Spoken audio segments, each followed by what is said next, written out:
Good morning students. Chemistry class में आपका स्वागत है। 11th क्लास के लेक्चर में कल हमारा टॉपिक था वीएसईपीआर थ्योरी। वीएसईपीआर थ्योरी के अंदर बेसिकली मैं 2 मिनट में आपको रिव्यू दूँ इस चीज़ का। तो अब देखेंगे VSEPR theory valence shell electron pair repulsion theory which is based on the repulsion force between the valence shell electron pairs.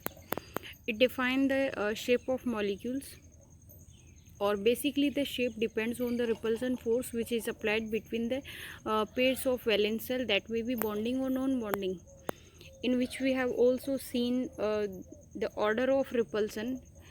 We found that the highest repulsion is found between two lone pairs, then the weaker lone pair is present, weaker repulsion is present between one lone pair and one bond pair, and then the lowest bond pair.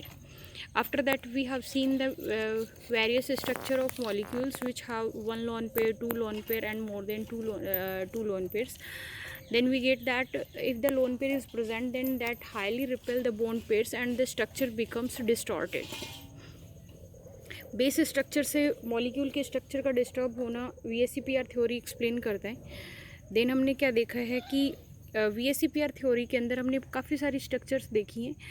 If there is any distortion in geometry we can explain by the VSEPR theory. Most of the reason will be the presence of lone pair, because the presence of lone pair increase the repulsion and they highly repel the bond pair, so the bond angle will be distorted and the structure will be also disturbed. Today we will discuss the MOT, molecular orbital theory. ठीक है, molecular orbital theory. देखो सबसे पहली जैसे given by का नाम आती मुझे ध्यान आई है. Who gave the valence bond theory? Then Pauling. ठीक है ना, Pauling gave the valence bond theory. Then आपसे पूछा जाएगा who gave the molecular orbital theory. Molecular orbital theory was given by Hund and Mulliken. Then molecular orbital theory, this theory is based on.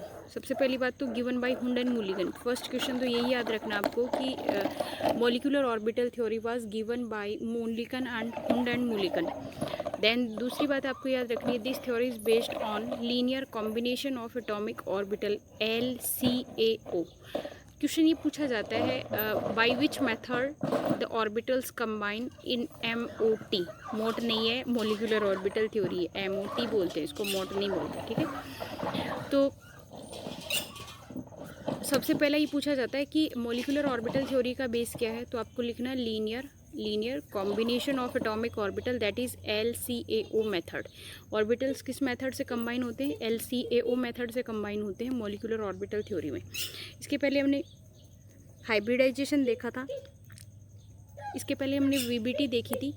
तो VBT और hybridisation जो है वो किस concept के बेसिस पे होते हैं? तो आप देखो VBT किसके बेसिस पे थी? VBT is based on overlapping process, while the hybridization is based only sigma bonding.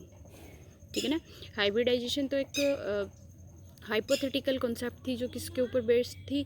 सिर्फ और सिर्फ जो सिग्मा बॉन्डिंग थी उसको एक्सप्लेन करती है, जबकि VBT जो थी वो ओवरलैपिंग के ऊपर बेस्ड होती है. ठीक है, according to this concept the atomic orbitals overlap, they form molecular orbital and loses their identification. कि जब भी एटॉमिक ऑर्बिटल्स का कॉम्बिनेशन होता है, एटॉमिक ऑर्बिटल्स कंबाइन होकर के एक दूसरे के साथ क्या करते हैं? ओवरलैपिंग करते हैं and they form molecular orbitals. Molecular orbitals के फॉर्मेशन के टाइम में क्या हो गया? दे लूजेज देयर आइडेंटिफिकेशंस. आइडेंटिफिकेशन का मतलब ये होता है कि एक एटम था, फिर दूसरा एटम में जब दोनों एक दूसरे के साथ कंबाइन होते हैं, same forces are applied between the both nucleus and different forces are applied between the nucleus and electrons. Attraction और रिपल्सन किस कॉन्सेप्ट के बेसिस पे क्या होता है कि जब अट्रैक्शन इफेक्टिव होता है तो भी ऑर्बिटल का फॉर्मेशन होगा और रिपल्सन इफेक्टिव होता है तो भी ऑर्बिटल का फॉर्मेशन होता है. तो जब दोनों ये ऑर्बिटल्स आपस के अंदर कंबाइन होंगे तो श्योरली है ये भी एक एटम का ऑर्बिटल है, ये भी एक एटम का ऑर्बिटल है. दोनों जब कंबाइन होंगे तो बनने वाले ऑर्बिटल्स भी कितने होंगे? 2 ही होंगे. कॉमन सी बात है, 2 पार्टिसिपेट कर रहे हैं तो 2 बनेंगे, 3 पार्टिसिपेट कर रहे हैं तो 3 बनेंगे, क्योंकि वो सिर्फ एक इंटरमिक्सिंग होती है. उसमें ना तो ऑर्बिटल बनते हैं, ना ही जो ऑर्बिटल्स होते हैं वो डिस्ट्रॉय होते हैं. तो ऑर्बिटल्स जितने होंगे, जैसे 2 ऑर्बिटल्स कंबाइन हो रहे हैं तो 2 ही ऑर्बिटल्स का फॉर्मेशन होगा. फिनोमिना सेम रहेगा कि अगर उनके अंदर रिपल्सन होता है तो रिपल्सन की वजह से मॉलिक्यूल क्या होता है? जब कंबाइंड होगा तो अपवार्ड जाएगा, क्योंकि उनके अंदर रिपल्सन होता है, तो रिपल्सन से एनर्जी बढ़ती है। और अगर उनमें अट्रैक्शन होगा तो अट्रैक्शन में एनर्जी वेस्ट होती है और उससे क्या होगा, मॉलिक्यूल नीचे गिर जाएगा। तो दो तरह के फिनोमिना है इसमें, अट्रैक्शन और ये नहीं, दोनों प्रोबेबिलिटी। एमओटी ये कहती है कि जब दो एटम्स आपस के अंदर पास पास आते हैं तो उनके अंदर अट्रैक्शन और रिपल्सन दोनों की प्रोबेबिलिटी होती है। अगर अट्रैक्शन इफेक्टिव होता है तो ऑर्बिटल नीचे की तरफ एडजस्ट हो जाता है, और अगर उसमें रिपल्सन इफेक्टिव होता है तो ऊपर की तरफ जाता है। अब देखो इसके अंदर अगर जब दोनों कंबाइंड हो जाते हैं, जब ऊपर और नीचे आ जाते हैं, तो ये एटम के ऑर्बिटल्स नहीं रहते, ये उस मॉलिक्यूल के ऑर्बिटल हो जाते हैं। तो उसमें इनकी जो आइडेंटिफिकेशन थी वो गायब हो जाती है और उसके अंदर आइडेंटिफिकेशन किसकी आ जाती है, मॉलिक्यूल की आ जाती है। ठीक है ना। जैसे यूँ मान लो कि ये H1 है और ये H2 है, जब ये जुड़ जाएंगे तो ये H डैश ले लो ताकि कन्फ्यूज़न नहीं हो। H1 और H डैश हैं तो ये मॉलिक्यूल क्या है, H2, तो ये भी H2 का है, ये भी H2 का है ना, तो इसमें हाइड्रोजन A हाइड्रोजन B इस तरीके से कुछ पता नहीं चलेगा। तो ये जब भी है, जैसे आपने एक हाइड्रोजन, दूसरा हाइड्रोजन, एक ऑक्सीजन कंबाइन कर दिया तो क्या हो गया, H2। तो जो भी ऑर्बिटल्स होंगे वो H2O के होंगे। उसके अंदर ऐसा नहीं होता कि ये ऑर्बिटल हाइड्रोजन का, ये ऑक्सीजन का, इस तरीके से नहीं होता। मॉलिक्यूल में सिर्फ मॉलिक्यूल की पहचान होती है। तो according to this concept, when atomic orbitals overlap they form molecular orbital and uses their identification, कि जब वो आपस में कंबाइन हो जाएंगे तब उनकी पर्सनल आइडेंटिफिकेशन तो क्या हो जाएगी, गायब हो जाएगी, और उसके अंदर क्या होगा, एटॉमिक ऑर्बिटल्स जो होंगे वो कन्वर्ट हो जाएंगे किसमें, मॉलिक्यूलर ऑर्बिटल्स में। सबसे पहली बात आती है, बार बार एक ही कॉन्सेप्ट आ रही है, एटॉमिक ऑर्बिटल्स, मॉलिक्यूलर ऑर्बिटल्स। सबसे पहले हम ये देख रहे हैं एटॉमिक ऑर्बिटल क्या है। एक एटम का ऑर्बिटल ही क्या होता है, एटॉमिक ऑर्बिटल। तो इसको डिफाइन करने की क्या ज़रूरत है, इसको डिफाइन करने की ज़रूरत ये है कि ये मॉलिक्यूलर ऑर्बिटल से किस तरीके से डिफरेंट होगा। Orbital which is controlled by only one nucleus, ऐसा कोई भी ऑर्बिटल जो एक ही न्यूक्लियस से कंट्रोल होता हो, यानी एटम के अंदर एक ही न्यूक्लियस होता है, और अगर उस न्यूक्लियस से कोई भी एटम कंट्रोल हो रहा है, कोई भी ऑर्बिटल कंट्रोल हो रहा है, लाइक आपके पास ये है, तो ये ऑर्बिटल सिर्फ अंदर की तरफ एक ही न्यूक्लियस से अट्रैक्ट हो रहा है। तो ऑर्बिटल जो सिर्फ एक ही न्यूक्लियस से अट्रैक्ट हो उसको अपन क्या बोलते हैं, एटॉमिक ऑर्बिटल बोलते हैं। इसको अट्रैक्ट करने का सेंटर सिर्फ और सिर्फ अंदर होता है, एक ही सेंटर से कंट्रोल रहता है, इसलिए इस ऑर्बिटल को मोनोसेंट्रिक भी बोलते हैं। क्वेश्चन ये बनता है कि what is the nature of atomic orbital, then हम बोलेंगे it is monocentric in nature because it is controlled by only one nucleus. ठीक है, एटॉमिक ऑर्बिटल हो गया। उसके बाद में क्या आती है, मॉलिक्यूलर ऑर्बिटल। अब देखो मॉलिक्यूलर ऑर्बिटल में जैसे पहले अपन बात कर रहे हैं कि पहले एक हाइड्रोजन एटम का मॉलिक्यूल था, एटम था, इसका ऑर्बिटल था, फिर दूसरा हाइड्रोजन था, उसका भी एटम का ऑर्बिटल था, फिर ऑक्सीजन था, उसका भी एटम का ऑर्बिटल था। तो ऑक्सीजन का ऑर्बिटल ऑक्सीजन के न्यूक्लियस से कंट्रोल था, हाइड्रोजन का हाइड्रोजन से, दूसरे हाइड्रोजन का अपने हाइड्रोजन के न्यूक्लियस से कंट्रोल था। लेकिन जब इसमें हाइब्रिडाइजेशन होकर के जब H2O मॉलिक्यूल बन गए तो उस H2O मॉलिक्यूल के अंदर 3 न्यूक्लियस हो गए, 2 हाइड्रोजन के और 1 ऑक्सीजन का। तो उसके अंदर जितने भी ऑर्बिटल बने हैं उन तीनों के ऊपर बराबर का कंट्रोल रहेगा, किसका, तीनों न्यूक्लियस का। तो जो मॉलिक्यूल के ऑर्बिटल्स रहेंगे उसके अंदर सिंगल न्यूक्लियस से कंट्रोल नहीं रहता है, जबकि क्या रहेगा, जितने भी न्यूक्लियस उसके अंदर प्रेजेंट रहेंगे सबके साथ में क्या रहेगा, कंट्रोल रहेगा। तो जो मॉलिक्यूलर ऑर्बिटल्स होते हैं, orbitals which is control by more than one nucleus, कि ऐसे ऑर्बिटल्स जो एक से ज़्यादा न्यूक्लियस से कंट्रोल रहते हैं, है ना, ऐसे ऑर्बिटल्स जो एक से ज़्यादा न्यूक्लियस से कंट्रोल रहेंगे, जिसको अपन क्या कहते हैं कि वो मल्टी सेंट्रिक होते हैं, बहुत सारे सेंटर से कंट्रोल रहते हैं, उसको अपन क्या बोलते हैं, मॉलिक्यूलर ऑर्बिटल्स बोलते हैं। बात ये आती है कि अब एटॉमिक ऑर्बिटल और मॉलिक्यूलर ऑर्बिटल में अगर आपसे डिफरेंस पूछ लें तो आपको समझ आनी चाहिए बात। Atomic orbital they are control only by one nucleus, molecular orbital they control by more than one nucleus. Atomic orbitals are monocentric while molecular orbitals are multicentric. Atomic orbitals have their personal identification but molecular orbitals do not have any personal identification, कि इनकी कोई वैसे पहचान नहीं होती है, इनकी अपनी अपनी पहचान होती है। ठीक है, यहाँ तक का, बाकी बहुत डेप्थ में नहीं खींचना, आपको इतना पता होना चाहिए कि एटॉमिक ऑर्बिटल क्या है और मॉलिक्यूलर ऑर्बिटल क्या है। ठीक है, एक एटम का ऑर्बिटल एटॉमिक ऑर्बिटल होता है, एक मॉलिक्यूल का ऑर्बिटल मॉलिक्यूलर ऑर्बिटल होता है। जब एटम के ऑर्बिटल मिलते हैं तो क्या बनता है, मॉलिक्यूल का ऑर्बिटल, क्योंकि एटम के मिलने से क्या बनता है, मॉलिक्यूल, उसमें भी वही ऑर्बिटल्स रहेंगे, और वो कंट्रोल बहुत सारे न्यूक्लियस से रहेंगे, इसलिए उनको अपन क्या बोलते हैं, मॉलिक्यूलर ऑर्बिटल बोल देते हैं उसको, कॉन्सेप्ट को, ठीक है ना। अब देखो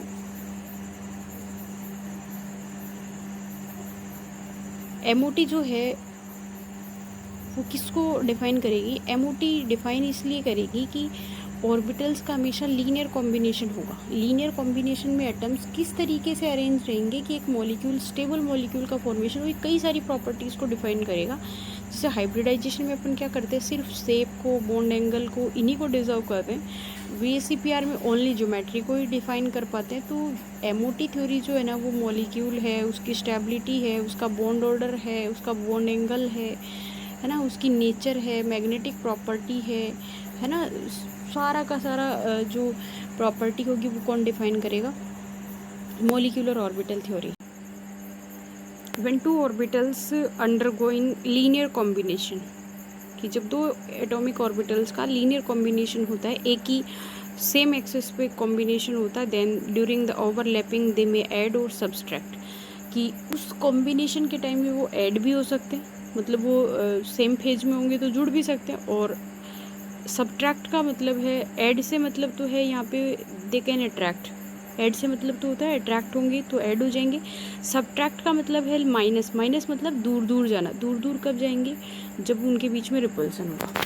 यही तो है ना, लैंग्वेज इसने यही काम में ली थी कि जब दो ऑर्बिटल्स की ओवरलैपिंग होती है तो उनके बीच में एडिशन हो सकता है। एडिशन तब होगा जब अट्रैक्शन इफेक्टिव होगा, और सब्ट्रैक्ट तब होंगे जब एक दूसरे से दूर जाएंगे, और दूर कब जाएंगे, जब रिपल्सन इफेक्टिव होगा। This probability of wave function is denoted by Sai. ये प्रोबेबिलिटी कि वो पास आएंगे कि वो दूर जाएंगे, इसको उसने साई से डिनोट किया था। यहाँ एक नया वर्ड काम में आया है, वेव फंक्शन। वेव फंक्शन क्या है, तो कोई भी जो शेल होता है ना, राउंड शेप अपन शेल दिखा रहे हैं, उसमें ये दिखाते हैं इसमें एक इलेक्ट्रॉन प्रेजेंट हो सकता है, 2 3 4, तो किसी भी शेल के अंदर जो इलेक्ट्रॉन डेंसिटी शो करने की टर्म होती है ना, a term which show the electron density in any shell, that is called wave function. उसको अपन वेव फंक्शन बोलते हैं कि इतना इसमें इलेक्ट्रॉन प्रेजेंट हो सकता है, इसमें इतना हो सकता है, इतना हो सकता है, इस तरीके से। आगे देखो, अब ऑर्बिटल्स हैं जो बेसिकली आप लोगों के ध्यान रखें कि जो ऑर्बिटल्स हैं, है ना, मॉलिक्यूलर ऑर्बिटल्स आप लोगों के 2 टाइप्स के हो सकते हैं। एक तो हो सकता है BMO, bonding molecular orbital. I repeat this word, bonding molecular orbital. और दूसरा हो सकता है anti bonding molecular orbital. Bonding और एंटी बॉन्डिंग 2 तरह के हो सकते हैं। सबसे पहले अपन ये देखते हैं कि बॉन्डिंग मॉलिक्यूलर ऑर्बिटल कैसा होगा। जैसा नाम है ठीक वैसे ही होगा, बॉन्डिंग। इसका मतलब ऐसा कोई भी ऑर्बिटल जो क्या करता हो, बॉन्डिंग करता हो, ऐसे मॉलिक्यूलर ऑर्बिटल को हम क्या बोलेंगे, बॉन्डिंग मॉलिक्यूलर ऑर्बिटल बोलेंगे। If both orbitals combine in same phase, कि अगर कंबाइन होने वाले जो ऑर्बिटल्स हैं, एटॉमिक ऑर्बिटल्स हैं, वो सेम फेज के अंदर आते हैं। सेम फेज का मतलब ये होता है, जैसे ऑर्बिटल्स जो होते हैं ना, जब जुड़ते हैं तो उनके बीच में एक पोलैरिटी होती है, जैसे प्लस माइनस, तो उसके प्लस प्लस सेम डायरेक्शन में हो, माइनस माइनस सेम डायरेक्शन में हो, यानी उनकी जो पोलैरिटी है, उनकी फेज अगर सेम आ रही है ना, सेम फेज आ रही है, तब तो उसको अपन क्या बोलते हैं, उससे क्या बनेगा, बॉन्डिंग मॉलिक्यूलर ऑर्बिटल। तो if the orbitals combine in same phase, then the forming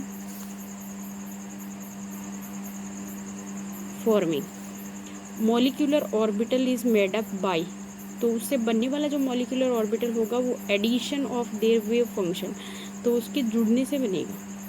कि जब सेम फेज में तो जुड़ जाते हैं, सेम फेज में जुड़ने से कोई दिक्कत नहीं है, तो वो ऑर्बिटल्स है ना। या फिर आप ये बोल सकते हो, when 2 orbitals combine in a same phase, then bonding molecular orbitals are formed because here addition of wave function takes place, because वहाँ पे क्या होता है, एडिशन होता है वेव फंक्शन का, इलेक्ट्रॉन डेंसिटी वहाँ जुड़ती है। वेव फंक्शन की जगह पे आप इलेक्ट्रॉन डेंसिटी भी बोल सकते हो, क्योंकि वहाँ पे इलेक्ट्रॉन डेंसिटी जुड़ती है। क्योंकि हमने ये पढ़ा है, जब 2 ऑर्बिटल्स आपस में कंबाइन होते हैं तो जिस जगह पे ओवरलैपिंग होती है वहाँ पे इलेक्ट्रॉन डेंसिटी क्या होती है, बढ़ती है। इसी चीज़ को इसने बोला है कि उनके एडिशन होता है किसका, वेव फंक्शन का। ठीक है, अगर एक ऑर्बिटल ए है जिसका वेव फंक्शन साई है, और दूसरा बी एटम है, उसका जो इलेक्ट्रॉन डेंसिटी है या उसका वेव फंक्शन बी है, तो जब साई ए बी बनेगा, जो मॉलिक्यूलर ऑर्बिटल बनेगा वो उन दोनों के एडिशन से बनेगा, psi A plus psi B. इसको स्क्वायर किया हमने इक्वेशन का, तो हमने लिखा है psi square A B equal A plus B का होल स्क्वायर करेंगे तो A square plus B square plus 2ab। इसी फॉर्मूले के बेसिस पे हमने इसको सोल्व किया है। तो इसको लिखा psi A square, psi square A psi square B plus 2 psi A psi B. ठीक है, हमने ये लिखा था कि दो ऑर्बिटल्स जब सेम फंक्शन में होते, एक ऑर्बिटल है जिसकी वेव फंक्शन ये है, अपर वाली पोल को हमने पॉजिटिव, नीचे वाली पोल को निगेटिव बोला है। अगर दूसरा ऑर्बिटल भी इसी फंक्शन के अंदर हो जिसका एक पोल पॉजिटिव एक पोल निगेटिव, ठीक है ना, दोनों एक ही सीक्वेंस में प्रेजेंट है, तो इनका कॉम्बिनेशन होगा, ये ऐड होंगे आपस में, और जो वेव फंक्शन होगा प्लस प्लस के साथ जुड़ जाएगा, माइनस माइनस के साथ जुड़ जाएगा। तो बनने वाला जो ऑर्बिटल है उसके अंदर इनका क्या होगा, एडिशन होगा, वेव फंक्शन बढ़ जाएगा। अब देखो, the forming molecular orbital is called bonding molecular orbital. देख लिया है कि जब सेम फेज के अंदर होते हैं जिनकी इलेक्ट्रॉन डेंसिटी आपस में जुड़ रही है, तो जो बनने वाला ऑर्बिटल होता है उसको हम बोलते हैं bonding molecular orbital. Energy of bonding molecular orbital will be lower, क्योंकि कॉम्बिनेशन जहाँ होता है वहाँ क्या होगी, ओवरलैपिंग, और ओवरलैपिंग के प्रोसेस के अंदर एनर्जी क्या होती है, डिस्ट्रॉय होती है। तो एनर्जी डिस्ट्रॉय होने से मॉलिक्यूल की स्टेबिलिटी हमेशा ज़्यादा होती है। तो यहाँ लिखा है energy of bonding molecular orbital will be lower than the atomic orbitals. इसकी और इसकी जो ऑर्बिटल की एनर्जी थी उससे इसकी कम होगी, क्योंकि इन दोनों के बीच में जब ओवरलैपिंग होगा तो बनने वाले की एनर्जी इन दोनों से क्या हो जाएगी, कम हो जाएगी। ठीक है ना, इन दोनों से एनर्जी कम हो जाएगी, तो जो बॉन्डिंग मॉलिक्यूलर ऑर्बिटल बन रहा है उसकी एनर्जी कम होगी। अगली लाइन हमने लिखी है BMO is more stable then AO atomic orbital. तो बॉन्डिंग मॉलिक्यूलर ऑर्बिटल ज़्यादा स्टेबल इसलिए होगा क्योंकि उसकी एनर्जी क्या है, कम है। यही तो रीज़न है इसका। It always lies lower level at the atomic orbitals, क्योंकि एनर्जी कम है तो एटॉमिक ऑर्बिटल्स के क्या होगा, नीचे ही होगा। क्या बात लिख रहे हैं वो सुनो। दो एटम्स हैं आपस में कंबाइन हुए, तो इसके कंबाइन होने से एक ऑर्बिटल बना है जिसकी एनर्जी नीचे है, ऊपर वाले को बाद में देखेंगे। नीचे ऑर्बिटल बना है, इसका मतलब इन दोनों से इसकी एनर्जी क्या है, कम है। एनर्जी कम है, इसका मतलब मोर स्टेबल कौन सा है, ये ऑर्बिटल है। एटॉमिक ऑर्बिटल से नीचे की तरफ एग्जिस्ट है, एनर्जी इसकी कम है, इसकी स्टेबिलिटी ज़्यादा है। इस ऑर्बिटल का नाम क्या है, बॉन्डिंग मॉलिक्यूलर ऑर्बिटल। ये इन दोनों के एडिशन से बना है। अब सुनो, जब भी दो ऑर्बिटल्स के बीच में एडिशन होता है, ओवरलैपिंग होती है, तो इनके बीच में इलेक्ट्रॉन डेंसिटी होगी, तो इन दोनों की डेंसिटी इनके बीच में प्रेजेंट होगी। इसका मतलब बॉन्डिंग मॉलिक्यूलर ऑर्बिटल जो होता है उसकी इलेक्ट्रॉन डेंसिटी दोनों ऑर्बिटल्स के बीच में सिचुएटेड होती है, बीच में एग्जिस्ट होती है दोनों की। ठीक है, कैसे, देखो, जब दो ऑर्बिटल्स हैं, एक डॉटेड लाइन वाले की बात करूँ, एक ऑर्बिटल और एक ये दूसरा ऑर्बिटल, जब दोनों के बीच में आपस में कॉम्बिनेशन होगी तो इसकी और इसकी ये डेंसिटी, इलेक्ट्रॉन डेंसिटी, और ये वाली इलेक्ट्रॉन डेंसिटी, ये ग्राफ है ई डेंसिटी, ये ग्राफ में इस बार बढ़ रही है, और ये है इंटर न्यूक्लियर डिस्टेंस, ये इस तरफ जा रहा है। ठीक है, इन दोनों के बीच में अपने ग्राफ खींचा है। तो ये डॉटेड लाइन से एक ऑर्बिटल था जिसकी इलेक्ट्रॉन डेंसिटी इसके सेंटर के पास थी, एटॉमिक ऑर्बिटल है। दूसरा ऑर्बिटल है, इसकी भी इलेक्ट्रॉन डेंसिटी इसके पास में थी। ये ऑर्बिटल है, इसकी डेंसिटी को हमने बोला है साई स्क्वायर ए, और जो दूसरा ऑर्बिटल है उसकी डेंसिटी को हमने बोला है साई स्क्वायर बी।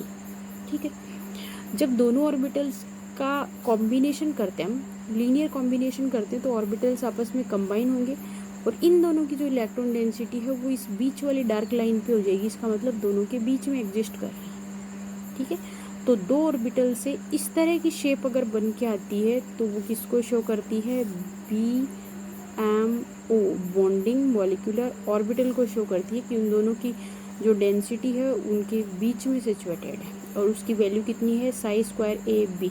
हमने निकाला है साई स्क्वायर AB की वैल्यू होती है psi square A psi square B plus 2 psi A psi B की। ठीक है, हमने लिखा है electron maximum electron density is present between the both nucleus in bonding molecular orbital. दोनों न्यूक्लियस के बिल्कुल बीच में प्रेजेंट है। If we draw a graph between electron density psi square and intermolecular distance then this graph is obtain. ठीक है, अब देखो हमने क्या क्या देखा, एक बार दोबारा देखते हैं बॉन्डिंग मॉलिक्यूलर ऑर्बिटल को। हमने ये कहा है कि जब दो एटॉमिक ऑर्बिटल्स आपस में कंबाइन होते हैं तो अगर वो एडिशन से बनते हैं, अगर उन दोनों की फेज सेम होती है, दोनों सेम फेज में होते हैं, तो दोनों के वेव फंक्शन आपस में क्या हो जाएंगे, ऐड हो जाएंगे, जुड़ जाएंगे। एडिशन ऑफ वेव फंक्शन से जो ऑर्बिटल बनेगा उसको अपन बोलते हैं बॉन्डिंग मॉलिक्यूलर ऑर्बिटल, जो हमेशा दोनों के वेव फंक्शन के सम के इक्वल होता है। ठीक है, सेम फेज में थे इसलिए दोनों ऐड हो गए।